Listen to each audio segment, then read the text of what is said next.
dialogues organized by the Southern Africa Human Rights Defenders Network. The aim is to provide an opportunity for engagement relating to a number of issues, but with a particular focus as Southern Africa Human Rights Defenders Network develops its women's human rights defenders sector. It will be part of the overall Southern Africa Human Rights Defenders Network, but recognizing the need to acknowledge the fact that women human rights defenders are a particular category of human rights defenders. Today's session will be addressing COVID-19 and coping strategies for women human rights defenders in South Africa as well as Southern Africa, because one of our colleagues will be expanding what we hear about within the South African context to Southern Africa. You may wonder why South Africa?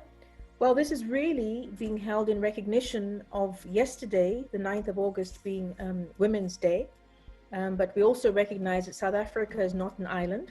South Africa is part of the region, but also when South Africa sneezes, the rest of us definitely feel it. And therefore, today's conversation will assist us to create those linkages at regional level. Today, we have an exciting group of panelists who are going to be sharing experiences from the perspective of being women human rights defenders themselves. And one often does ask the question about what is a women's human rights defender? And it's generally accepted that women human rights defenders are women who promote and protect human rights of all, or individuals who defend the human rights of women, or also work for gender equality.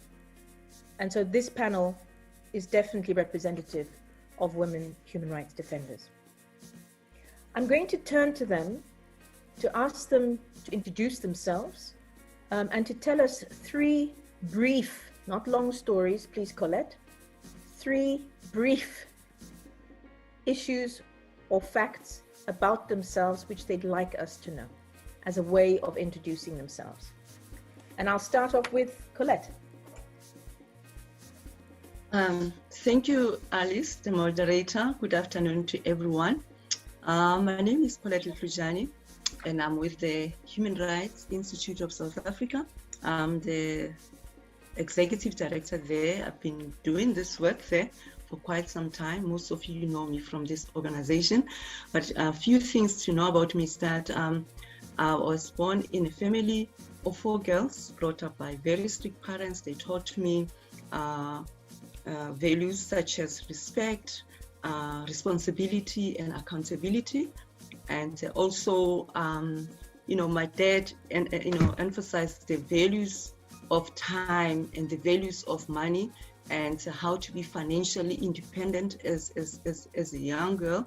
And then also, I grew up in a country that oppressed Black people, so I have a very terrible experience of seeing discrimination being practiced throughout my life up to 1994, and women's life being reduced into nothing, their human dignity constantly violated.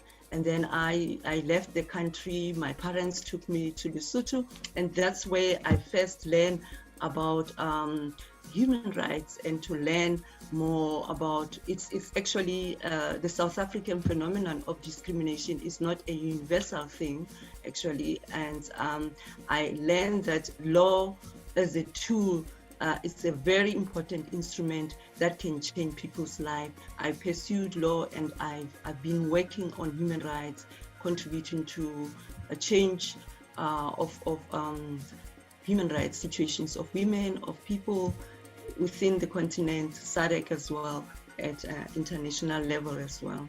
So I'm advocating for change. Thank you very much for the opportunity. Thank you very, very much, Colette. I'd now like to turn to Kanyo. If you could also tell us briefly about yourself.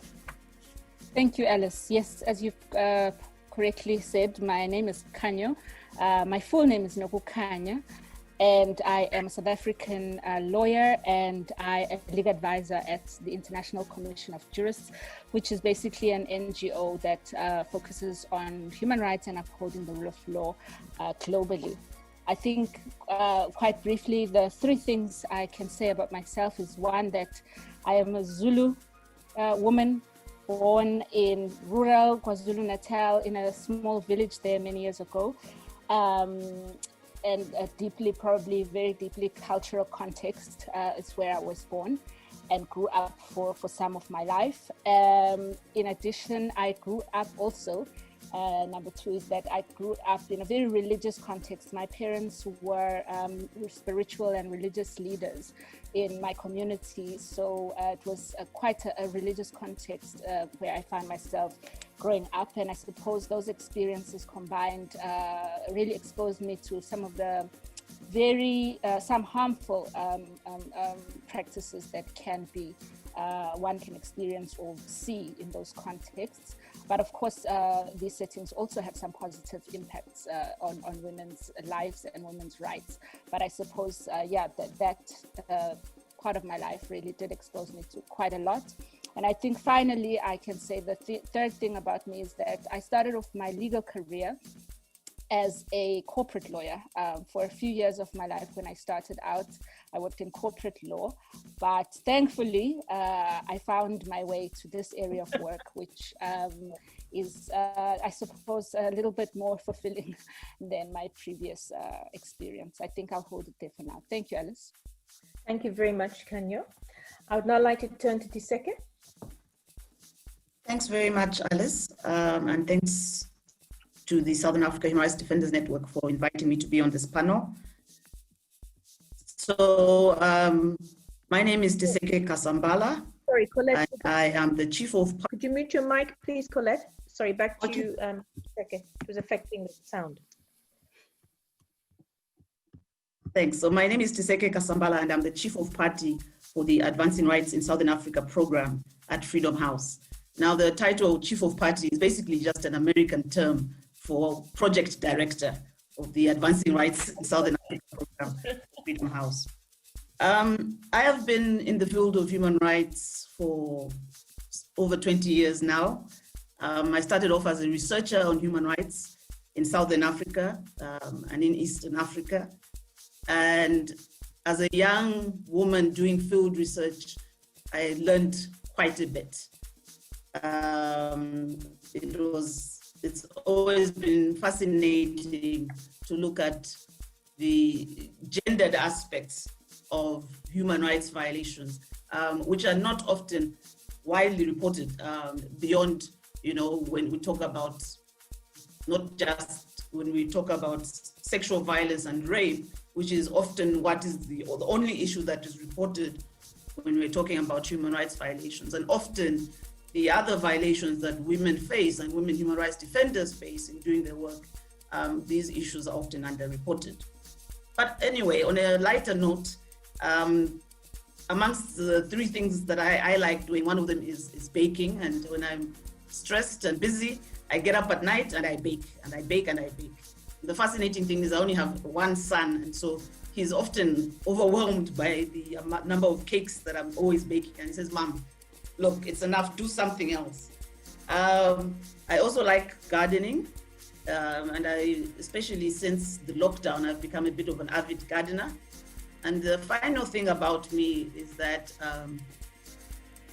3 years ago, I was diagnosed with breast cancer.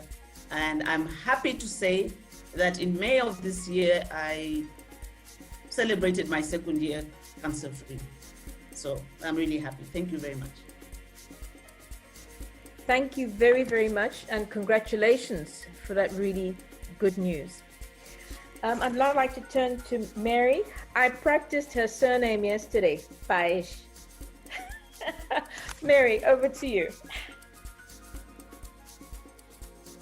Thank you, Alice. My name is Mary Paish da Silva. I am the newly appointed Gender and Social Inclusion Advisor of the Southern African Human Rights Defenders Network. It's quite a mouthful of a title. As Alice has said, she had to practice my surname. So the three things about me is that one, I am, as you can see, I am of mixed blood, a descendant from the Portuguese line. I speak fluent Portuguese. I taught myself how to read the language. I speak fluent Siswati, but I identify myself as a Swazi from Swaziland. Contrary to popular belief about women human rights defenders and the kind of work that we do, I am very much domesticated. I have two sons who I think Tisek and I need to exchange recipes. I also bombard with lots of cooking and baking. And my journey to the work that I've been doing, I went into law, from a point of view that says I want to defend the underdog.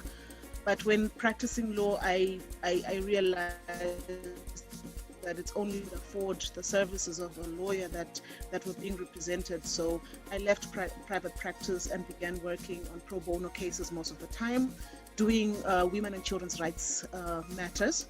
Then these catapulted me into the broader world of human rights. When talking about civil and political rights, I became part of the mass democratic movement calling for democracy in the country. I faced my fair share of attacks and threats. And while working with the ICJ, I broadened my horizon around work that human rights defenders do and the risks that they face. So I began working on that as well. But now I've come back to my niche where I'm strongest, working on issues of women human rights defenders. And that is why we are setting up this network. Yeah, that's me for now.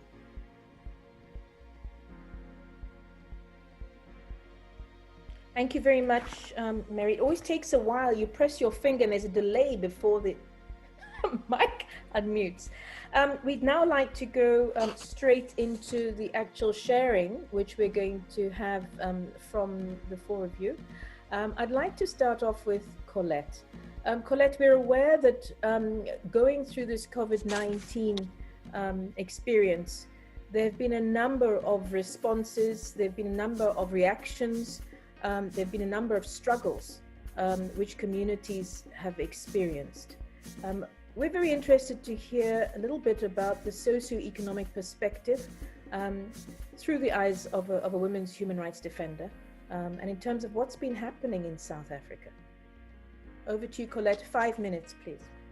Thank you very much, Alice. And thanks for the opportunity to the defenders in Southern Africa for inviting us to speak. I think what's been happening in South Africa is quite concerning. Firstly, based on the fact that we have constitutional values, like certain provisions that are strengthened, that encourages gender equality and that promotes women's rights and participation in the economy. And however, the pandemic has actually revealed lack of enforcement or compliance with some of the provisions or legal frameworks that the government has committed to change the lives of women. Women continue to be most impacted even before COVID-19. They face challenges such as they don't live in conducive environments. They do not have land. They don't own land. They do not have homes. They live in shack dwellers, the shack dwellers, or they live in informal settlements. And in those areas, you see that there's lack of infrastructure development, water, sanitation. It's the daily challenge. And these women are playing such an important role in the country. They have brought up children that are serving in most important position in the country, and they are not giving proper recognition or support. And the women are in the majority in the country, and we also know that 60% of households in South Africa is made up of single women who are parents, and it means 40% of children are growing in homes where there's a mother and a father. So if women are taking care of such a huge population of families in a society without proper employment, without a proper education, living in environments that are not conducive to their health. Right now, with COVID-19 protocols, it has become very, very difficult and expensive for them. COVID-19 reduced their movement. They were unable to conduct work, carry out their businesses. Some are entrepreneurs. Their livelihoods have been shortened because they cannot exercise, operate, and then also they are not able to support their children. Those who have not been able to attend schools, they could access online education. Because of lack of resources, they have not been able to ensure that the children are engaging, are following in school. And then also, we find that for many years, women have been depending on there's this cultural norm where it's, women expected to remain home with the understanding that they will be married, or if they are married, their husbands will be providing for them. At work level, women are not, their income are not the same as male counterparts. We find that women are earning 23% less than their male counterparts, only because they are women, regardless of their qualification. Women, they've been advocating and demanding the change of policies to ensure that their work conditions take account of their situation as women. They are rearing, they are looking after children, they are looking after families, they are playing an important role, but society doesn't seem to care much, and they are aggravating their situation. So under COVID-19, we've even seen severe gender-based violence committed at home, because now they find themselves trapped with their husband. They've got no way out, and we've got insufficient shelters where women could be accommodated, where they could be supported, where they could be provided with services such as hygiene as well, and even food. Government has provided resources to help indigent people, and majority of them are women. Those unemployed are women. However, corruption has also interfering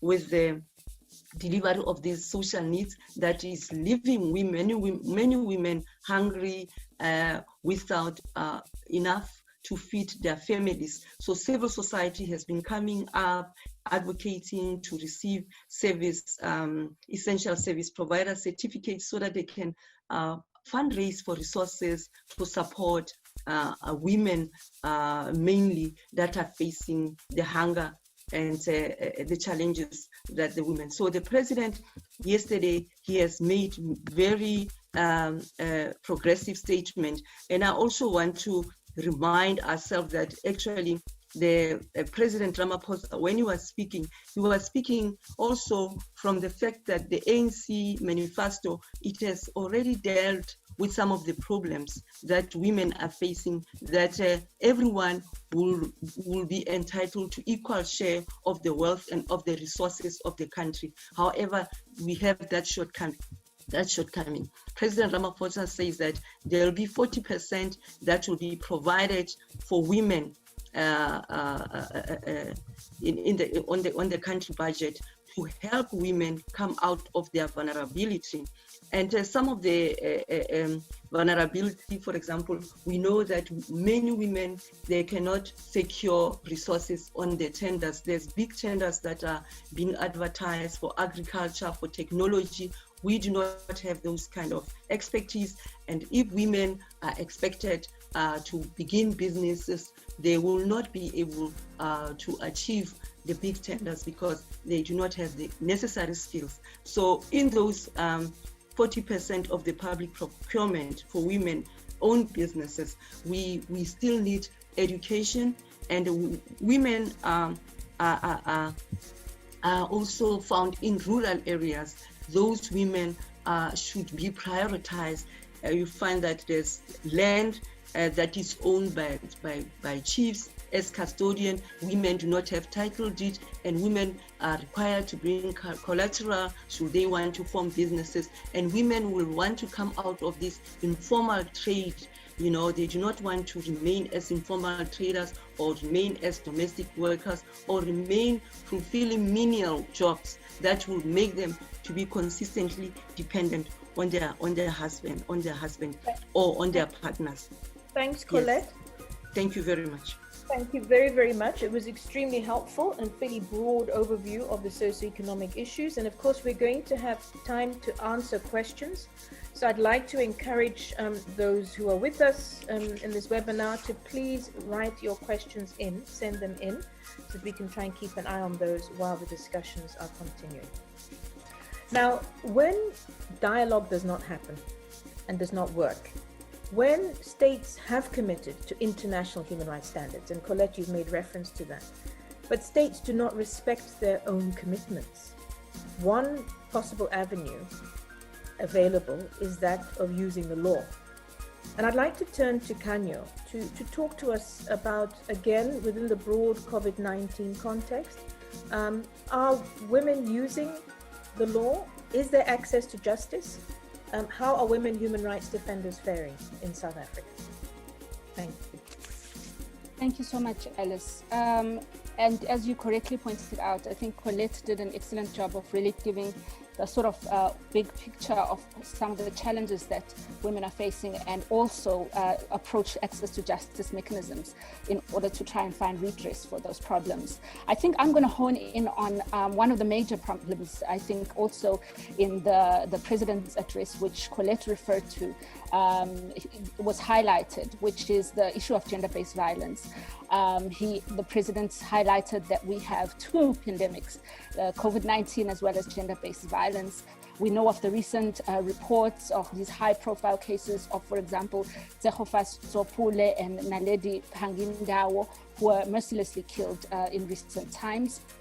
We live in a country that has been dubbed the rape capital of the world in recent times. And I was actually talking to a friend yesterday saying how, you know, walking alone as a woman in South Africa anywhere has become an extreme sport. I recently started, when I joined the ICJ, I live close to the office, so I walk every day to the office. And literally, I think I had been, maybe I'd forgotten, I don't know, but it was really shocking and traumatizing, the abuse that as a woman you experience on the streets of our country every day. And the question is really, for the average South African woman, what is access to justice? What does it mean in this context where we live in an environment that is the way that I've described? We know that in our constitution, as you've mentioned, Colette, the right, access to justice is an enshrined right in our constitution. It's gender equality are rights really that are, contained in our constitution. But what does that actually mean? So it means that acts of violence should firstly be identified as crimes. They shouldn't be identified as lovers' tiffs or family matters or any sort of other weird language. They should be identified as crime. Laws should exist that call these actions of violence as crime, including the violence that we experience verbally when we walk in the streets of our country. In addition to that, that means these crimes must be investigated. They must be prosecuted, and women must have effective remedies. And that basically means there must be a functional criminal justice system in our country. And we know that there are many problems with the system. There is indeed constitutional rights that exist, as I've mentioned, but the lived experience of women is vastly different. There are thousands of gender-based violence cases which go unreported in our country because women either don't believe in the justice system or for various other reasons. And of the many thousands of cases which are reported, there's very few, if any, perpetrators who go to jail. For example, in the thousands of cases that are reported, only about half, a little bit over half, lead to an actual arrest. And of those where an arrest has been made, only 65% are referred to prosecution. And of that, only go to where prosecutors accept the cases. And only 18% of those cases have a case actually start trial. And a shocking 8.6% of these cases are actually finalized with a guilty verdict. And so this shows very clearly that whilst we have good laws, there are many challenges, and these include, for example, we've heard many a times that all police need to be trained on how to handle these cases. But we know that even when they are trained, or even in the absence of training, where police refuse to handle cases appropriately, they are never held accountable properly. We know that there are many reports of that in our country where police, neglect to push cases, and then they're not held accountable for that, and that's a problem. So we see that when the main problems here of accessing justice is that, the criminal justice system is just failing women. But also, we find that access to justice for some women can be outside of the criminal justice system. For example, effective protection orders. There are challenges with that, where women, for example, are either turned away when they try to access these protection orders, or sometimes they are killed with protection orders in their handbags. And we've seen that happening. Another problem is that women also need access to health care, physical health and mental recovery after they've been victimized in this way. And we find that access to as I think Colette has touched on, access to quality healthcare is not enough. And also alternative accommodations have not always been adequately available. And when they are made available, women are just not able to reach them properly, especially in the context of COVID-19. And we know that COVID-19 comes in a context of pre-existing gender-based violence problems and also socioeconomic challenges, as Colette has highlighted. And some of the regulations that have been implemented under COVID-19 mean that women are not able to access justice safely, promptly, and effectively. So we find again that there's an increase in this domestic violence, which already has been pre-existing. We find that young girls have been now made more vulnerable to being subjected to abuse and to rape and to falling pregnant and so on. And also we've seen in our context in South Africa, women are being subjected to evictions as well. We've seen that's been happening. And some women are being raped within shelters which have been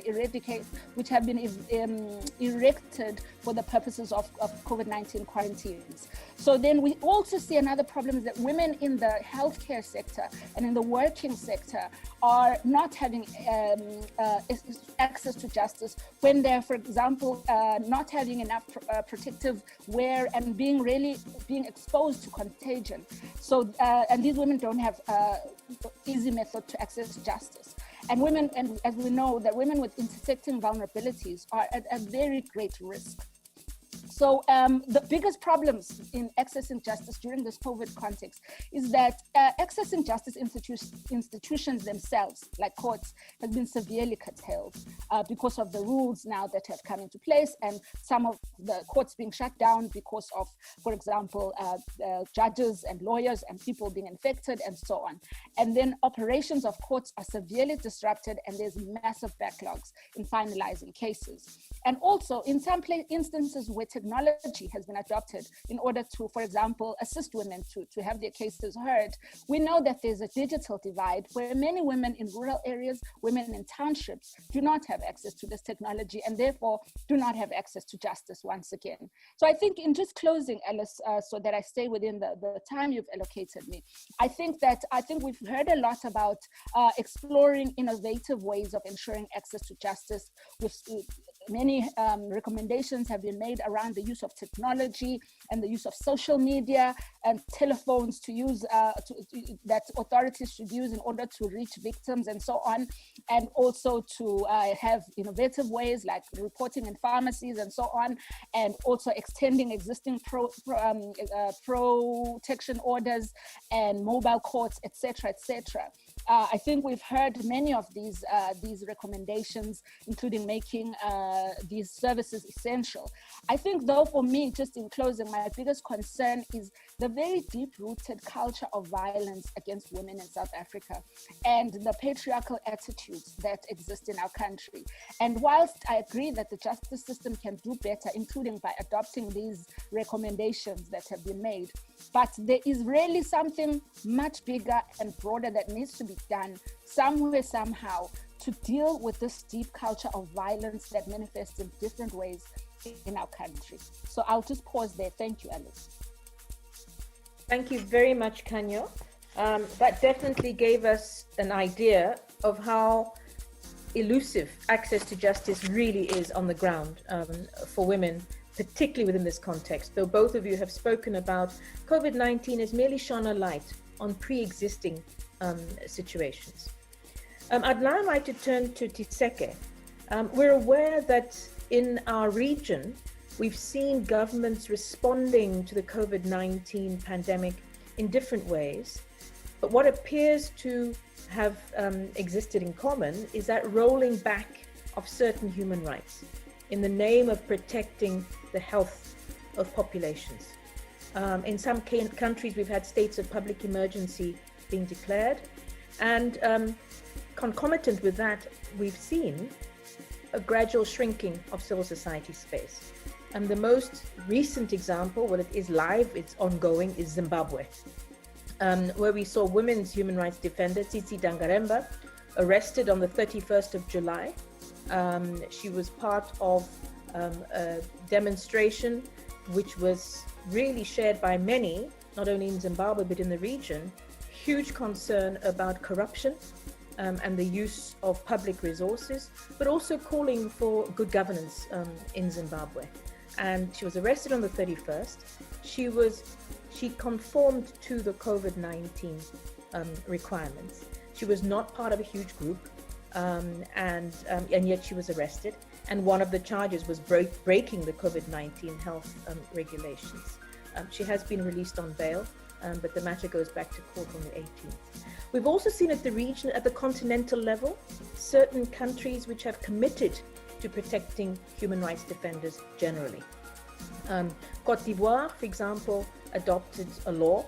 Burkina Faso did so in 2017, Côte d'Ivoire did that in 2014, and Mali did that in 2018.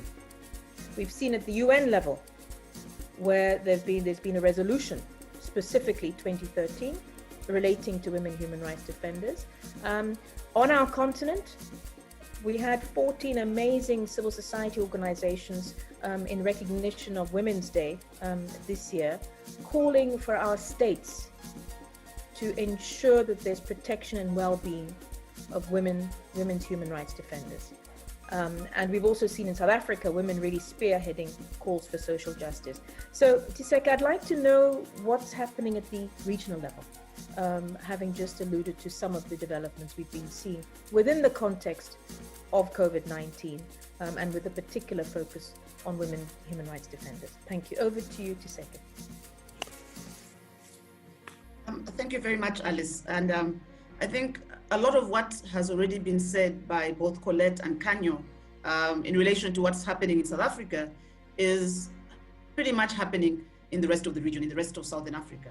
And my program, the Advancing Rights in Southern Africa program, actually spoke to scores of women and women's rights organizations working in several countries in Southern Africa. In addition to South Africa, we spoke to women from Angola, from Eswatini, from Lesotho, Botswana, Namibia, and Mozambique to give us their own assessment of what was happening in the rest of their region in terms of the impact of COVID-19, and also to look at, what government responses had done in terms of, ensuring women's rights in the context of COVID-19. And you correctly spoke about some of the kind of laws and policies that have been introduced on the continent to protect women human rights defenders. And I'm sad to say that this is not necessarily the case in our region. And I think in many ways here in Southern Africa, this pandemic has thrown up some of these protection gaps when it comes to women human rights defenders, and also when it comes to women's rights. And it has also really placed the spotlight on the inequities and inequalities that we have always seen when it comes to women's rights and protection of rights across the board in Southern Africa. So what this pandemic has done in many ways, when you look at it in the context of women's human rights and women human rights defenders, is that the restrictive government responses that we have seen have severely narrowed the space for civic activism and for women human rights defenders' responses to the pandemic. And so, for example, we heard Kanyo speaking about lack of access to justice and lack of access to justice services or support from Lesotho, from other parts of the region, Eswatini, telling us, women telling us that, you know, they were experiencing gender-based violence.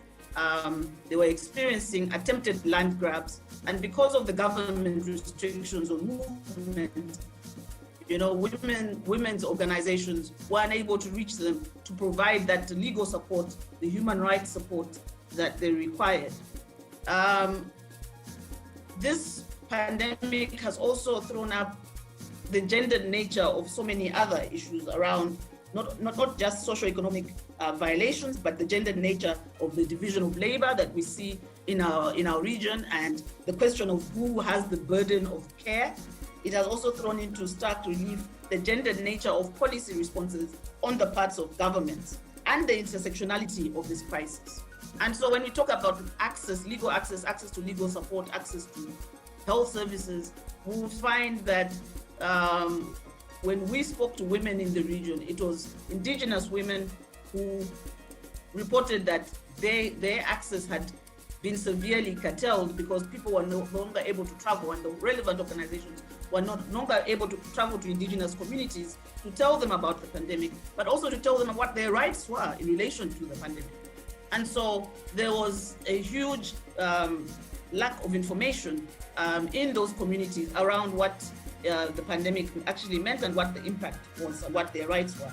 In a similar fashion, rural women reported that they were not always clear about government measures with regards to the pandemic. So for example, informal traders and rural women farmers who earn the bulk of their living from selling their produce and from growing their produce and selling it on, were not always informed about the policies and the restrictions of movement, which then had an obvious impact on their ability to sell their produce and to travel across the borders to sell their wares.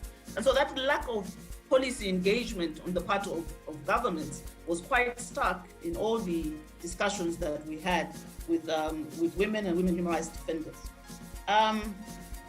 Women migrants also in this context have also suffered quite a bit. In particular, domestic migrant workers who have been unable to or have found themselves sometimes stuck in highly exploitative situations because they could no longer travel and they did not have access to the relevant information. And so, you know, 5 minutes is not enough to really give a broad, a deeper kind of assessment of just what is going on. Safe to say that I think there is a big need on the part of governments in terms of their responses to be more inclusive. So the lack of inclusivity and consultation when it comes to including women in government-related responses has been quite stark. For example, in Malawi, the former president initiated a COVID-19 task force, and it was quite telling that of the 21 members of that task force, only 4 were women.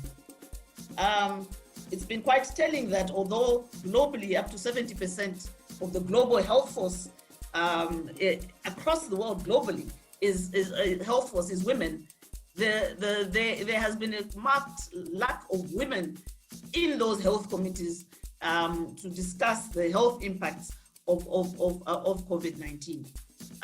It is also quite telling that when we talk about healthcare, and again, it's a very deep conversation, a very important conversation. What is essential healthcare when it comes to for women? And none of that has come to the forefront. And so government responses have been very narrow and non-consultative. And I think that's something that we really need to place on the table.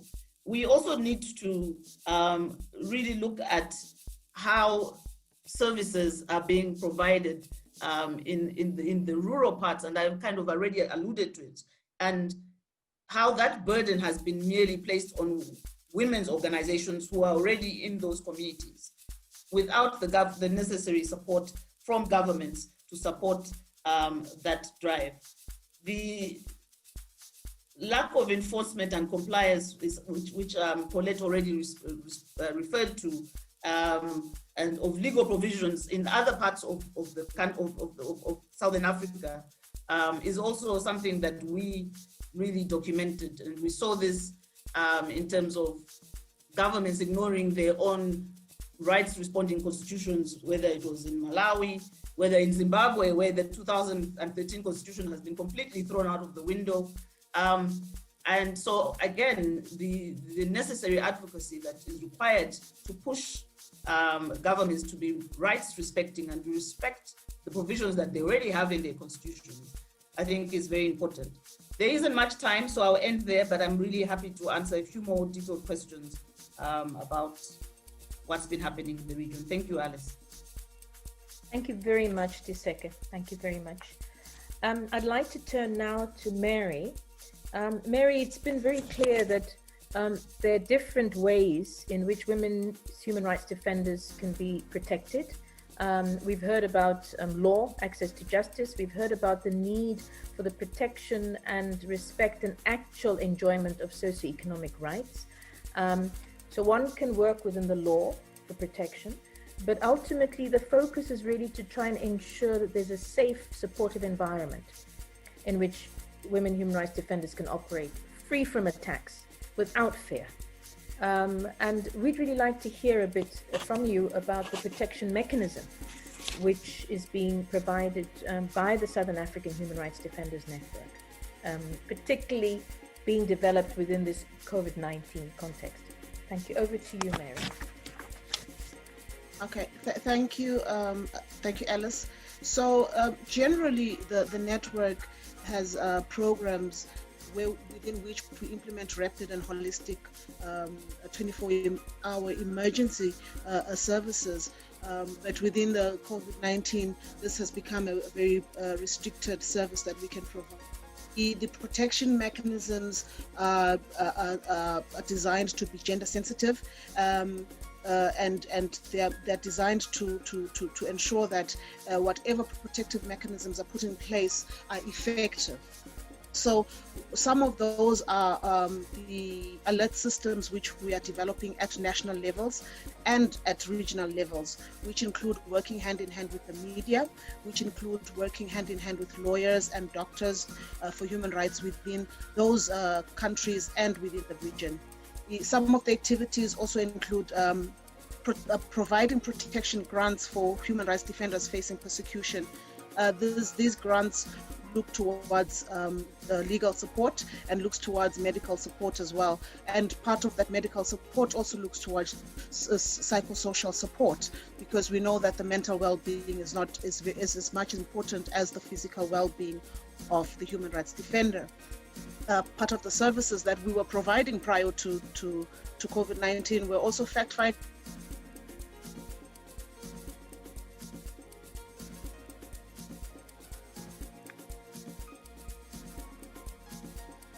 Sorry, is everybody else hearing Mary, or is it just a problem on my side?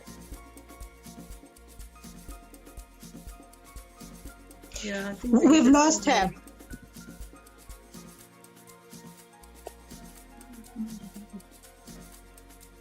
I think Mary will reconnect. Hello? Where did you lose me? Okay. Yes, sorry. My network is going to go on and off, sorry. Where did you lose me?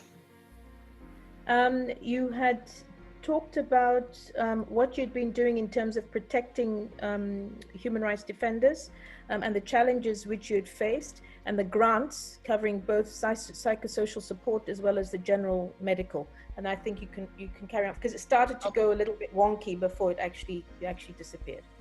All right, thanks, Alice.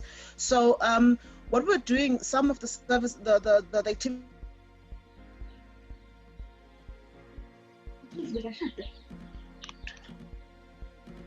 Sorry, Mary, it's gone again. Maybe what I suggest is that we move on to the questions. Somebody's sending suggestions. Maybe we turn cameras off. Alice, Mary, can you hear me? back. You disappeared, now we're back. We're trying to think of how to go forward with this. They are interfering with my. They are interfering with my connection. All along, my connection was fine, and now that I'm speaking, my network is going off. Exactly. Maybe Okay. Maybe turn off your camera, maybe. Yes, I think so. I think so.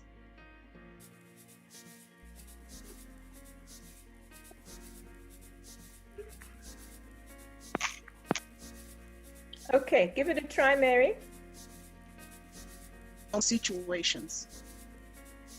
And but this now is a problem because we cannot travel because of the travel restrictions in every individual country. So we are relying on the human rights defenders on the ground to be assisting us with carrying out those missions, you know, to be observing what is happening on the ground and giving us the feedback for us to be able to create the alerts and, you know, do the notifications or the urgent appeals to the special mechanisms that we have on the continent or in the region or internationally. So with the network of human rights defenders that we have on the ground, we've been able to still give that support where it is necessary. Now, within the Southern African context as well, we have what is called the Southern African Fund, which is mandated to carry out a fund specifically for the needs of South African human rights defenders. And this one is one that I really want to speak to because it has a special focus on women human rights defenders and community-based human rights defenders that work at the grassroots level. And we are looking at working to promote and protect indigenous rights using this. Hello? Just hold on. Zanele, would you please turn your mic off? Zanele, please turn your mic off. Thank you. Carry on, Mary. Okay. So the South African Fund looks more at women human rights defenders and community.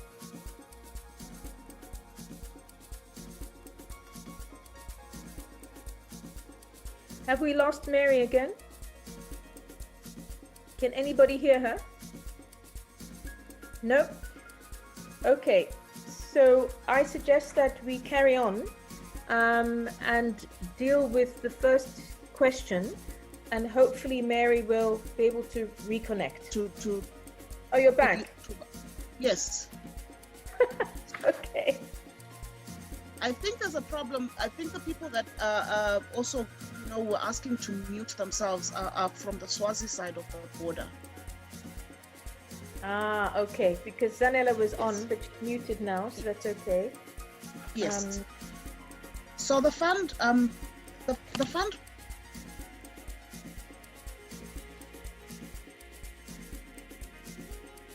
Mary, we're having real challenges with connecting with you. I'm out. Are you back? I am back. I'm actually seeing Tiseka move in the background. I can see you move, but it seems you can't hear me. We can hear you now. You're back now, but you keep disappearing. Okay. So let me just wrap up quickly. So we provide also legal support to defenders, especially those that are facing criminal legal proceedings for exercising their rights and for promoting and protecting other people's rights. So what we've been seeing, for example, in Zimbabwe with other human rights defenders is their protection, is that we are liaising also with lawyers to make sure that they have the necessary legal support for doing that. And we have, under the fund, we have emergency relocation of the defender or the defender's family, immediate family at that, and community support for that defender, psychosocial and wellness support. And we also provide training on risk management and mapping threats, because it's important as we carry out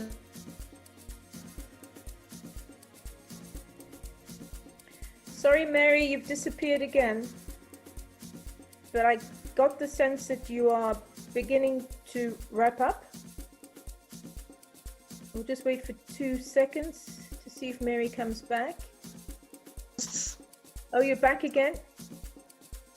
Did I disappear again?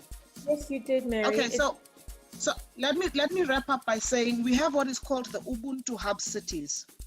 This is where, in collaboration with the Pan-African Human Rights Defenders Network, we carry out this initiative where it's a city-based relocation where human rights defenders are brought in from the continent or from the region and placed in a place of safety, and their welfare is taken care of, as I have mentioned, holistically as much as possible. The aim being not just only the physical but mental well-being during the relocation process and during the relocation period, and also to enable them while under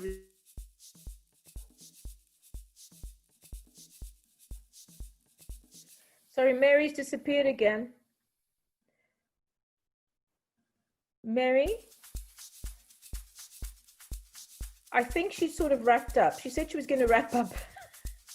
Yes, I've wrapped up. Okay, we missed you again. You disappeared.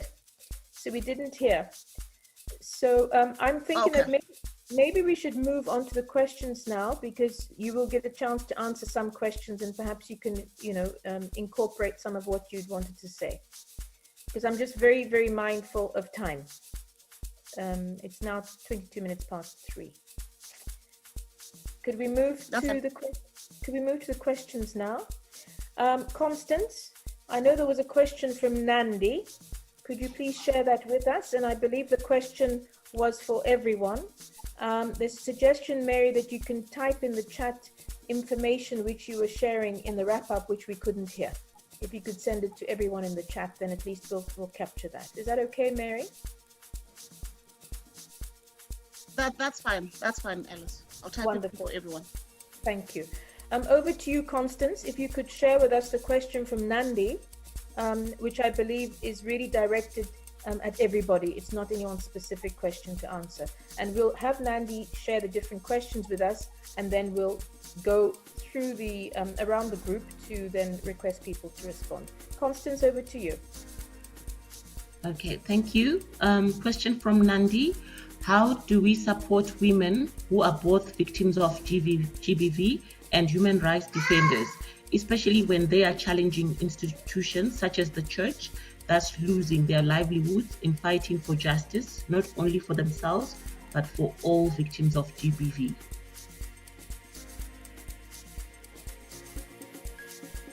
Thank you, Constance. I hope everybody managed to hear that. There was a second question, Constance, from Zakiti.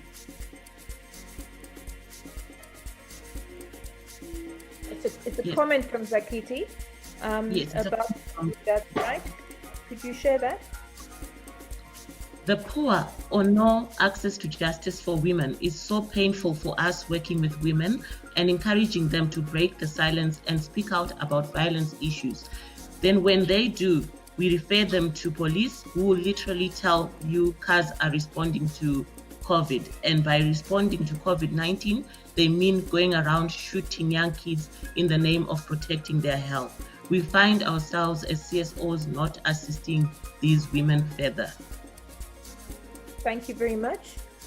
We'd like to acknowledge in our presence Clément Boulet, who is Special Rapporteur, the UN Special Rapporteur on the rights to freedom of peaceful assembly and of association. And I'm specifically saying that because I know Clément has been particularly concerned about human rights defenders on the continent. Welcome, Clément.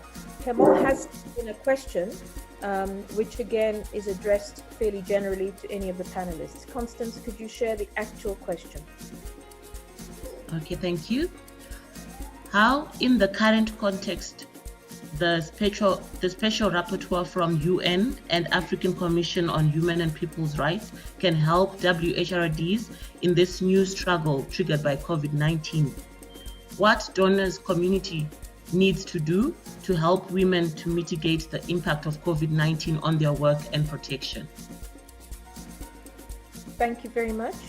And then the last question we will take before we then turn to the panelists is from Nandi. It's from Nandi. And I believe, again, it's a general question. Anybody could answer that. Over to you, Constance. The one from Nancy. Nancy, yes. Okay. How, Alice, you had highlighted how the civic space is shrinking in Zimbabwe and how women rights defenders have been subjected to illegal arrests and abuses lately.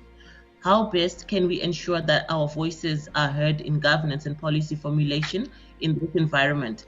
And how can we create a safe space for activists in the Zimbabwean context?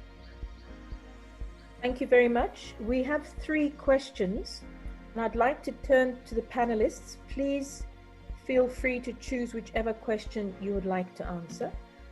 Colette, we'll start with you.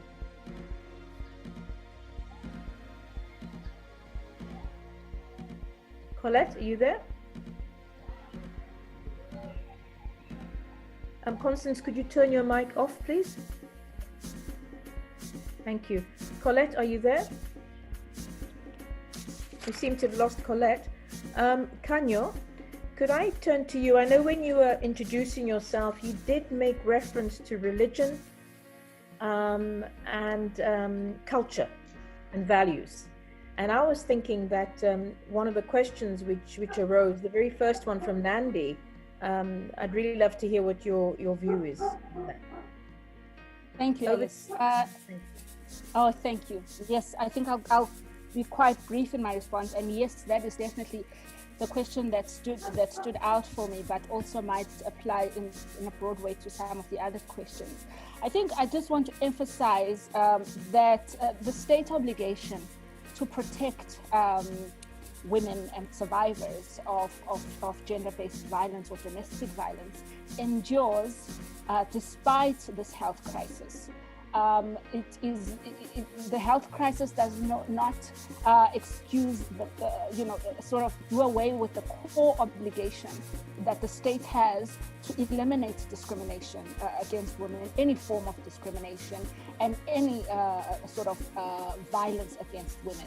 So that endures, and the state can be held accountable and should be held accountable if it fails to protect victims from this violence even during this health crisis.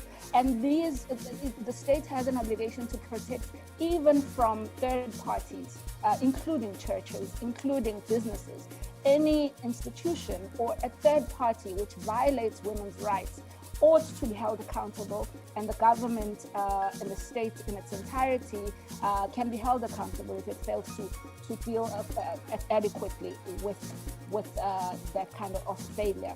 And also, these religious institutions are not above the Constitution, are not above international human rights law. They have a duty to adhere to the international human rights standards which have been set out.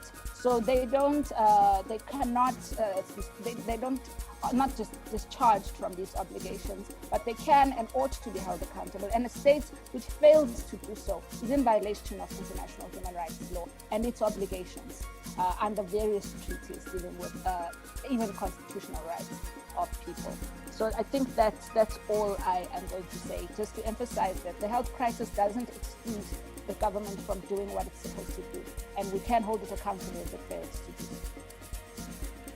Thank you, Kanyo. I think the question which was asked by Clement really speaks directly to the area in which Tiseke is working. If you could respond to that, please, Tiseke. Thanks very much, Alice, and thanks very much, Clement, for asking the 2 questions.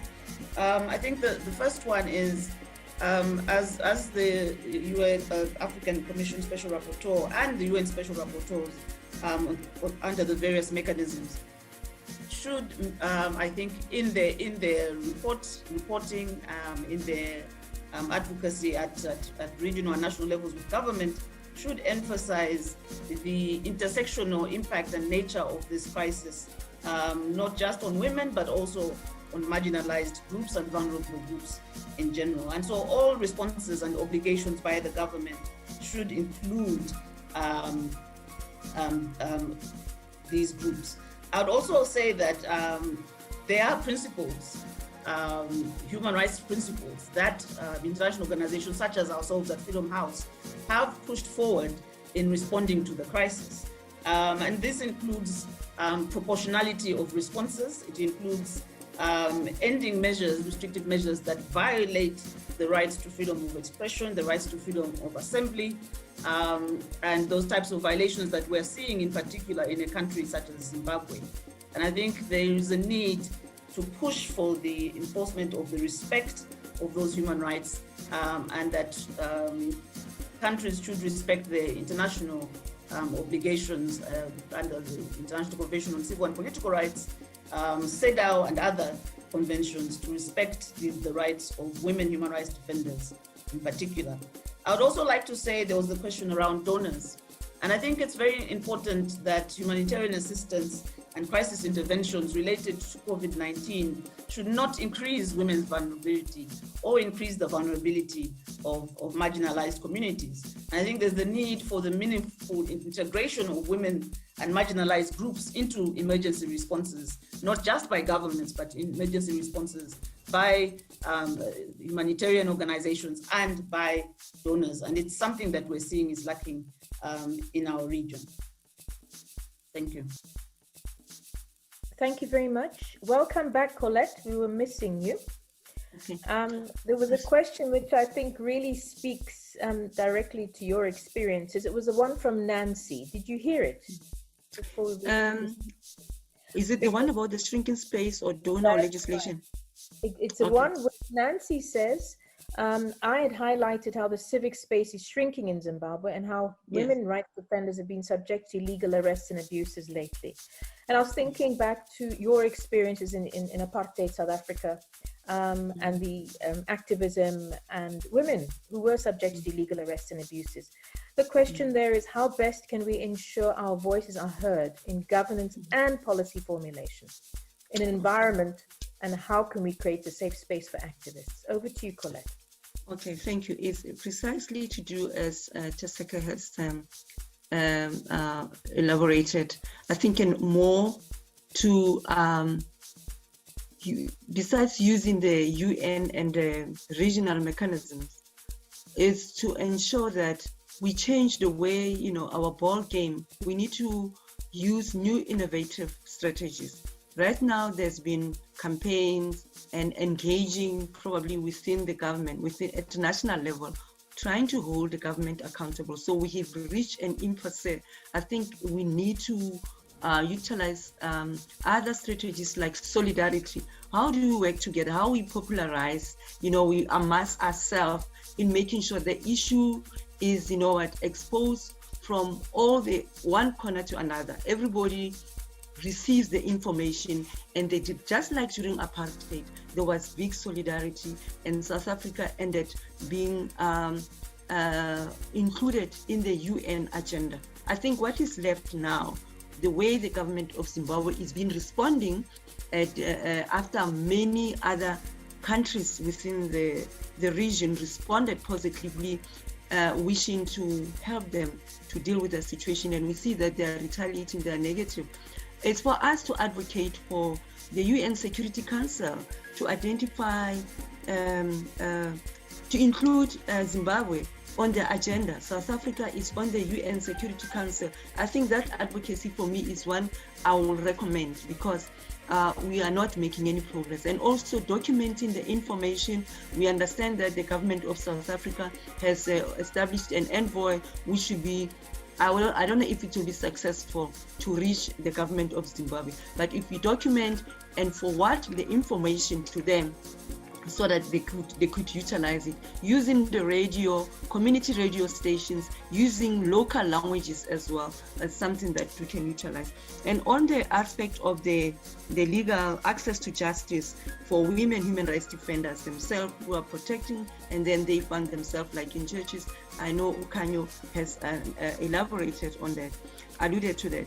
I wanted to say that if people are not aware of the institutions that are providing these services, how to access them, where they are, I think we need to do a lot of awareness raising so that people can engage them. If they fail, we do something about it. The donor, I think, to Seke's point, we really need our donors to diversify and really improve in the way of distribution resources, because currently we are now have added a new area in our work. We do not have expertise to deal with COVID-19. We do not have expertise to handle humanitarian. It's a new avenue altogether. We need capacity, we need support, we need resources. So thank you very much for those questions. Thank you. Thank you very much, Colette. I had a question for Mary. I don't know if Mary's been able to reconnect to us. No? There was a question from Zanele asking whether the Southern Africa Human Rights Defenders Network mechanism covers whistleblower protection. But perhaps Mary will be able to write a response if she gets to hear it. I'd like to ask Kanyo. There was a comment which had come in, but a question right at the end of it about a situation which was experienced in Zimbabwe, where fruit and vegetable wholesale vending had been decentralized by council in consultation with the vendors. The agreement was there for operation, particular hours from 6 in the morning till 10, but without notice, the Zimbabwe Republic Police and the army descended on them, and these are women who are the vendors, and started beating them, saying they have to close at 8. Produce is now rotting because of this limitation of the time of trading, and they feel like there's been no redress. So they're just wondering, how does one deal with a situation like that? Thank you, Alice. That just on face value, as you put it, sounds like a gross violation of the women's rights, various rights also, their right to livelihood, their right to life, their right to freedom from torture, and it's clear that their rights have been grossly violated, and that is not in accordance with their human rights as enshrined in various instruments, which Zimbabwe is party to. So they have a right to redress in these circumstances, and through the courts they need to be able to access justice. And also there's no justifiable reason for the army to do what it did, because international law clearly states that if rights are restricted or curtailed, let's say they are saying because of trying to protect public health, we need to reduce the hours of trade, etc. That cannot be arbitrary and cannot be done in the manner that you've described. It needs to be done in accordance with specific principles that are laid down in international law. And the Syracuse principles, for example, show that say that it should be the least restrictive means, for example, by which to achieve the end that is desired. So there are definitely other alternatives which could have been deployed by the government in order to, for example, protect public health or whatever measure it was, and also even that was the aim a legitimate one, and so on. So those actions you've described do not meet that test, which is set out when a state curtails or restricts the rights of people. So in these circumstances, this gross violation means that those perpetrators must be held accountable in the correct forum. And hopefully these women can get the services of legal advisors, and for example, maybe through the Southern African Human Rights Defenders Network, they can be linked with legal services where firstly these perpetrators can be held accountable, and secondly their goods, if for example they've been seized by these military personnel and so on, they also need redress. in that circumstance. And also these women need to have access to justice and access to remedies. That is one of the requirements that must be met in circumstances like this. So definitely I hope that there is a way in which they can be linked with lawyers who will take their case forward, firstly for holding these people accountable, and also for their goods which they have lost in these circumstances, because they're entitled to that under the law. Thank you, Kanya. Thank you very much. I see Mary is back. Welcome back, Mary. There was a question for you. Does the Southern Africa Human Rights Defenders Network mechanism, which you shared with us, does it cover whistleblower protection? Yes, as long as the whistleblower is a human rights defender in their own right, yes. They as long as they are classified as a human rights defender, we provide the protections as to any other human rights defender. One thing that I'd like to add on to that response is directly linked to what Kanyo just said right now about calling our governments to account. One of the things that the network does to assist human rights defenders in seeking accountability is by raising the profile of that human rights defender, by raising the profile of that specific case through public statements, through writing letters to the relevant ministries or the relevant government authorities, and through urgent appeals to the international, regional and continental special mechanisms to raise the profile and ensure that the governments are held accountable for their actions. Thank you very much, Mary. It's great to have you back.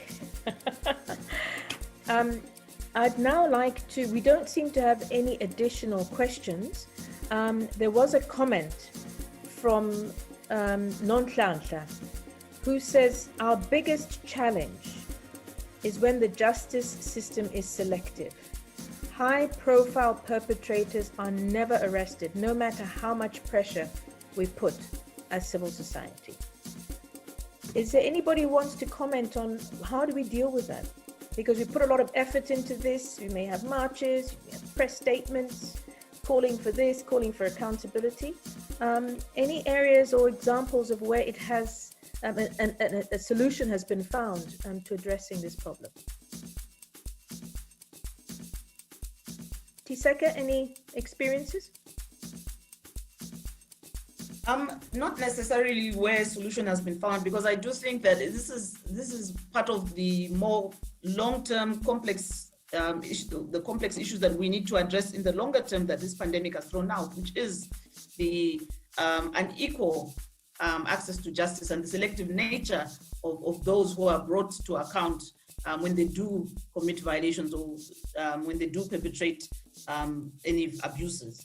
And so there's no easy answer to this. What's safe to say that there is a greater need, I think, on the parts of governments and training of law enforcement in particular to go after all, and including the justice system. So it's about an overhaul of the judicial systems, an overhaul of the law enforcement systems in our countries in how they approach these issues. But I think perhaps Kanyo would be much better placed to talk about the types of reforms that are required within the system. Thank you very much. Over to you, Kanya. Yes, certainly. I think, as you well said, Tiseke, it's never really a one-size-fits-all approach. And one definitely looks at the context in detail as to what the best approach would be.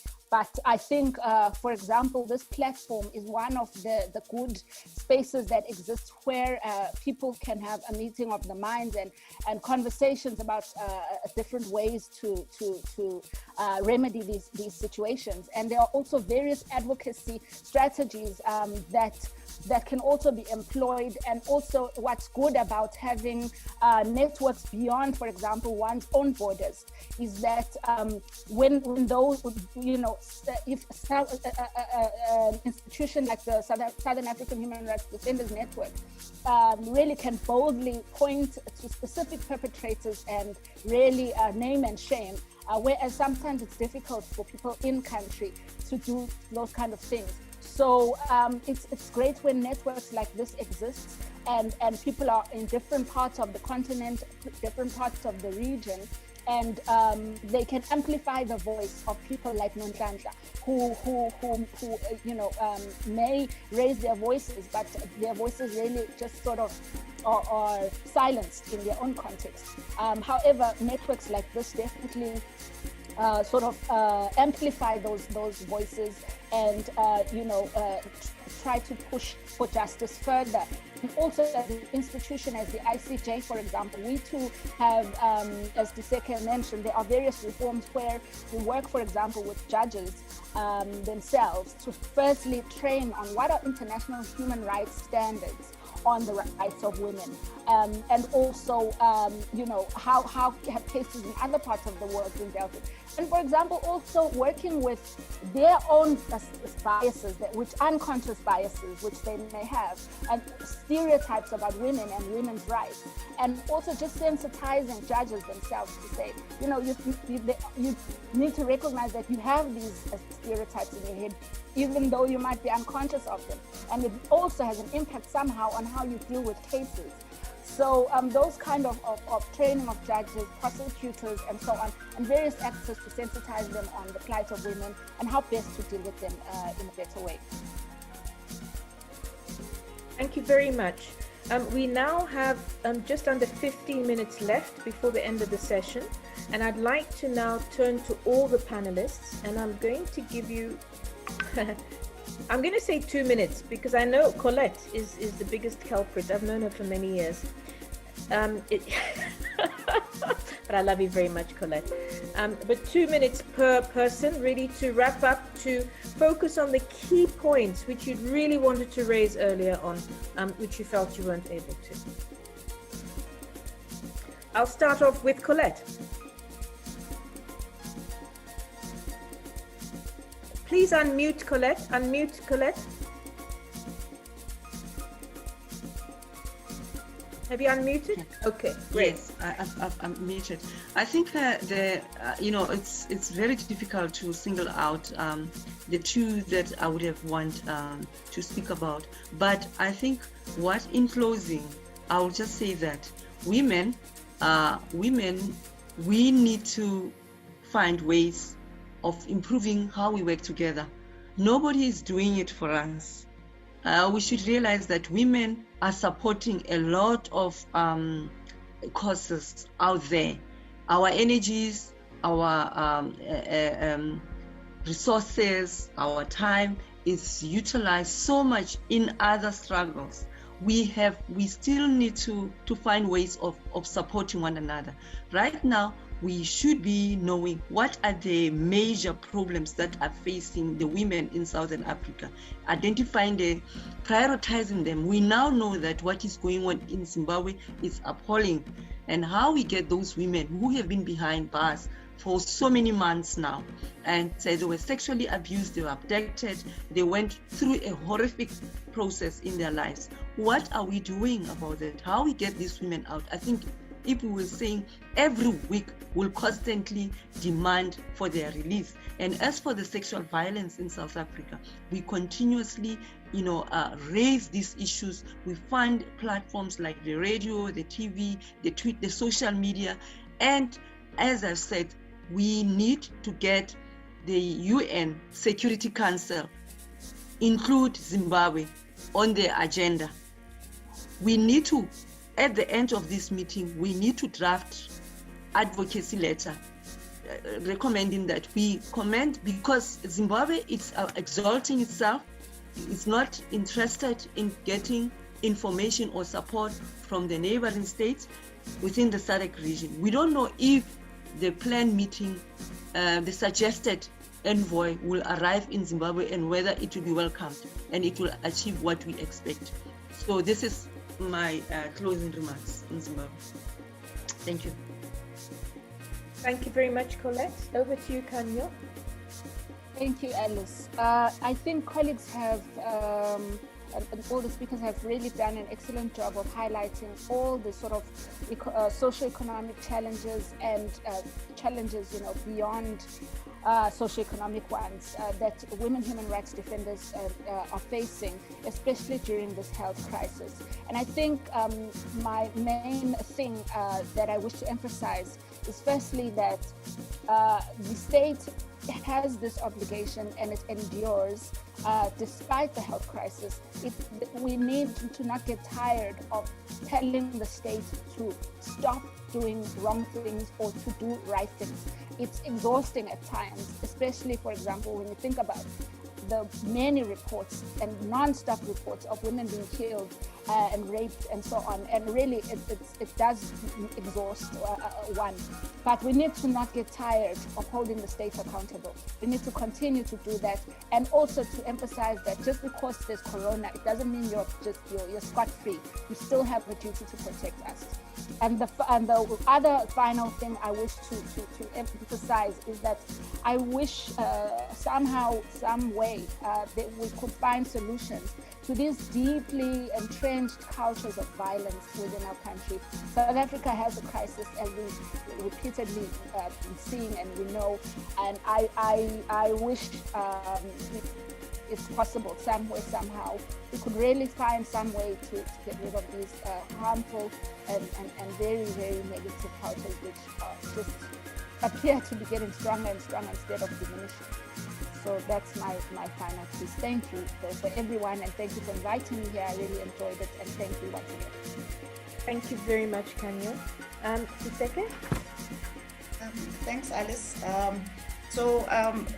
The way I see it is, even in a time of crisis such as this, there is always a silver lining and there are opportunities. And I think what this pandemic has done is to kind of highlight the opportunities for pressure on our governments and pressure for broader, inclusive social and political reforms in Southern Africa, in our region. There is also an opportunity for greater mobilization. We're already seeing how women human rights defenders have pivoted and have reinvented themselves to respond to this crisis. And so there's an opportunity there for greater mobilization, the formation of broader movements dealing with human rights more broadly, but also the human rights effects of this pandemic, including abusive government responses. And I also really wanted to highlight, finally, the importance of care. It's something that obviously we didn't speak about in this particular discussion. Looking at the social and psychological impact and effects, not only of the pandemic, but also of the kind of violence we're seeing, the abusive government responses that we're seeing, and the need to focus on those effects on women in general, marginalized and vulnerable groups, and women human rights defenders. So the need to focus on a personal level beyond what we have discussed, and to provide that support is quite important. Thank you very much. Thank you, Tseke. Before Mary speaks, I'd like to do my wrapping up, because I was really doing this on behalf of the Southern Africa Human Rights Defenders Network, and as our NGO is also a member of theirs. But to say that today's inaugural really dialogue, it really is setting the stage for future dialogues. That some of the key messages which have come out, the importance of documenting our experiences, the importance of recognizing the value in regional solidarity, the importance of recognizing, ensuring inclusive strategies for social political reform. We've seen a lot happening in our region, not because of COVID, because the pre-existing socioeconomic inequalities were there. However, COVID has been almost like a driver, shining the light on those inequalities. And there definitely has been some sort of new energy. Tseke, I completely agree with you. In the midst of all of this, there is hope. In the midst of all of this, I've been seeing alliances forming across, from human rights activism to humanitarian groups, joining hands and working together to try and address the experiences which our people are going through. There is support for Colette's suggestion that there be a strongly worded statement on Zimbabwe. And I think the comment was unapologetically feminist statement, not just a statement. And so we'd like to request Southern African Human Rights Defenders Network, that's homework for you, and for us to try and get that out as quickly as possible. But at this point, I'd like to just thank everybody for joining us before I hand over back to the real owner of this process. Over to you, Mary. Thank you so much, Alice. At the end, I would just like to emphasize the fact that the network is there to provide support, legal support, medical support, psychosocial support, relocation support where it is necessary.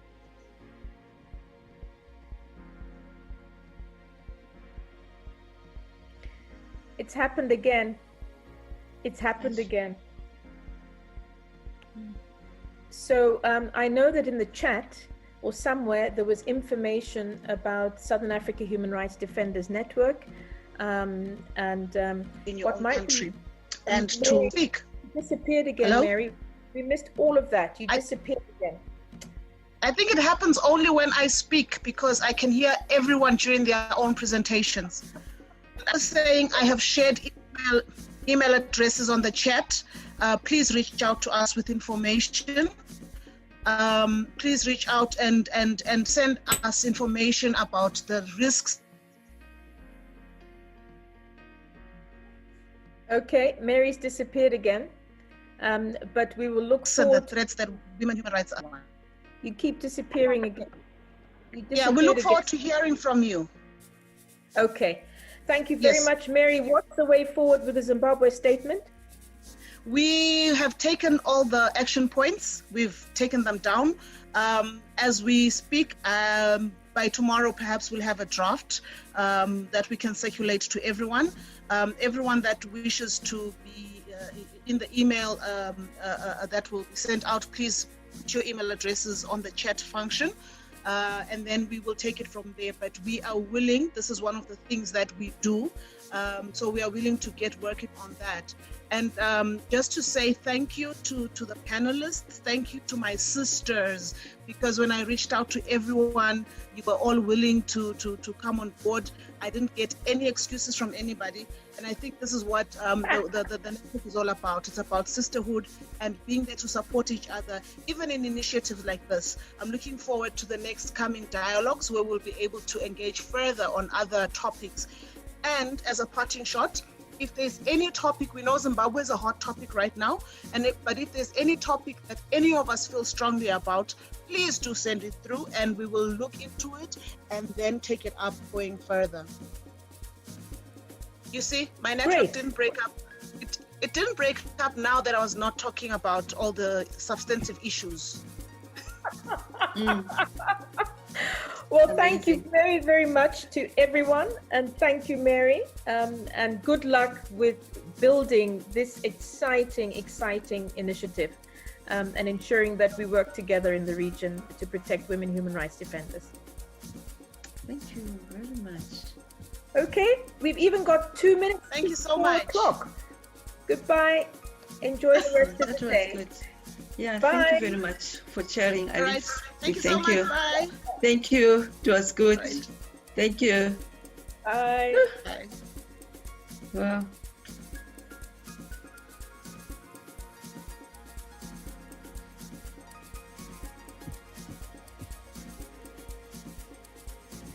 Sure, Mary. It was. Nicolette.